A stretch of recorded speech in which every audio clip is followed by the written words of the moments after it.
நீங்க சிஎஸ்கே வெறியரா இருந்தீங்கன்னா இந்த சீசன் உங்களுக்கான ஒரு சீசனா இருக்க போகுது அப்படிங்கறத நாங்க சொல்ல போறோம். சோ முதலாவது இந்த மினி ஆக்ஷன் எப்படி பண்ணியிருக்கிறாங்க. சோ வெறும் மிச்சர் தின்னுட்டு வந்துட்டாங்கன்னு சொல்லி பேசிட்டு இருந்த இடத்துல வித்தியாசமான 2 பிக் பண்ணியிருக்காங்க. அதுவும் 14.2 கோடிக்கு, அதுவும் அன்கேப்டு பிளேயரை சரியான பிக்கா. லிவி கிட்ட கேட்கலாம். லிவி வணக்கம். 2 பேர் நம்ம கூட வந்திருக்கிறாங்க. So Livy and Akilan, so 2 பேரையும் நாங்க வரவேற்கிறோம். சோ முதலாவது இந்த மினி ஆக்ஷன்ல மத்த டீமை விட சென்னை சூப்பரா பண்ணியிருக்கிறாங்களா இல்லையா?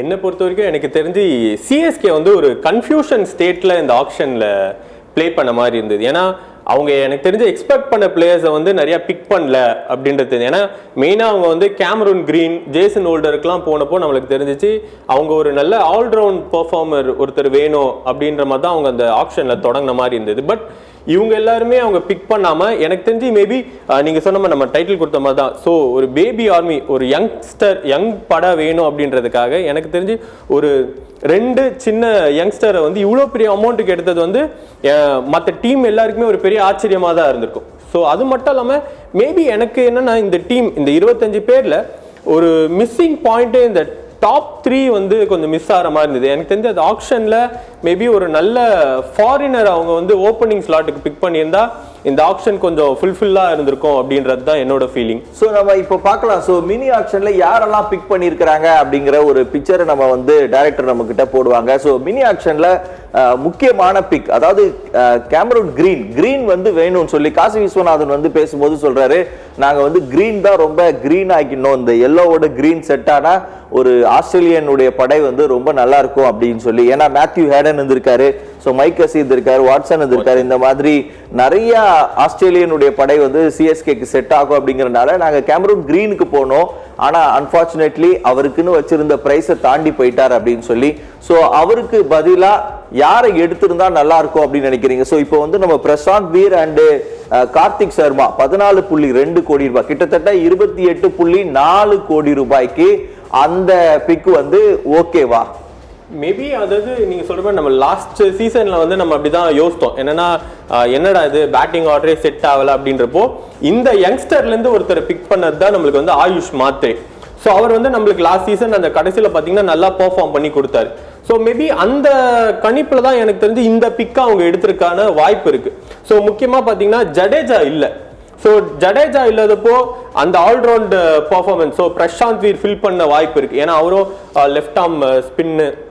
ஸோ அவரோட போலிங் பார்த்தீங்க அப்படின்னா அந்த டொமஸ்டிக் கிரிக்கெட்ல பார்த்தீங்கன்னா ஒரு ஜடேஜா மாதிரி தான் போடுறாரு. ஏன்னா அவர் வந்து ஸ்பீடும் அதே மாதிரி பேஸ் இருக்கு. ஸோ அதனால மேபி ஜடேஜாக்கு ஒரு ரீப்ளேஸ்மெண்டா எடுத்திருக்காரு. அகில் ஹுசைன் வந்து ஜடேஜாவை ரீப்ளேஸ் பண்ணிடுவார்னு நீங்க நினைக்கிறீங்க?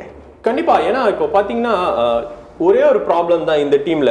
என்னன்னா இந்த ஃபாரினருக்கும் இந்த யங்ஸ்டர்ஸ்க்கும் ஒரு பயங்கரமான போட்டி இருக்கு இந்த டீமுக்குள்ள. ஏன்னா இங்க அகில் ஹுசைன் கேள்வி என்னன்னா, சோ பிரசாந்த் வீர் அண்ட் கார்த்திக் சர்மா 14 கோடிக்கு ஒர்த் இல்லையா? அந்த क्वेश्चन தான். கண்டிப்பா ஒர்த் தான். ஏன்னா இந்த சீசன்ல அவங்க பெர்ஃபார்ம் அதிகமா பண்றதுக்கான வாய்ப்பு இருக்கு. ஏன்னா டீமுக்குள்ள கொண்டு வந்தாங்கன்னா அவங்களோட டொமஸ்டிக் பெர்ஃபார்மன்ஸ்ல பாத்தீங்கன்னா நிறைய ரன்ஸ் எடுத்துட்டு இருக்காங்க. சோ ஒரு பிரசாந்த் வீர் ஒரு ஆல்ரவுண்ட் பெர்ஃபார்மரும், இங்க பாத்தீங்கன்னா கார்த்திக் வந்து பாத்தீங்கன்னா ஒரு நல்ல பேட்டிங்கும் மிடில் ஆர்டர்ல கொடுக்கறதுக்கான அதிக வாய்ப்பு இருக்கு. அகில் ஹுசைன் வந்து பவர் பிளேல பயங்கரமா போட்டுட்டு இருக்காரு. சோ எல்லாம் இப்ப இருக்க டொமஸ்டிக் இதுல இருந்து இன்டர்நேஷனல் லெவல் வரையும் அவர் பவர் பிளேல பயங்கரமா கலக்கிட்டு இருக்காரு. So Akeal Hosein and Matt Henry, Matthew Short, இதெல்லாம் இந்த ஃபாரின் பிக்க பத்தி எப்படி நினைக்கிறீங்க? மினி ஆக்ஷன்ல மினி ஆக்ஷன்லயே அவங்க தேர்ந்தெடுத்தது 2 பிளேயர் முக்கியமா தான். ஒருத்தர் கூட இருக்காரு, ஜாக் ஃபாக்ஸ் இருக்காரு, பவுலர் அவரும். இவங்க தேர்ந்தெடுத்தது முக்கியமாக பார்க்க வேண்டியது வந்து கேமரூன் கிரீனை ரொம்ப ட்ரை பண்ணாங்க. 25 கோடி ரூபாய் வரைக்கும் என்னதான் ஆனாலும் கேகேஆர் எவ்வளோ போனாலும் 25 crores வரைக்கும் நம்ம கேமரூன் கிரீன் எடுக்கிறதுக்கான ஒரு திட்டம் தான் சிஎஸ்கே வச்சிருந்தாங்க. அது ஓகே, இதுக்கு அப்புறம் போனால் அது நல்லா இருக்காதுன்னு தெரிஞ்சுதான் இவங்க 2 பேரையும் நம்ம பிரசாந்த் வீரையும் கார்த்திக் சர்மா எடுத்திருக்காங்க.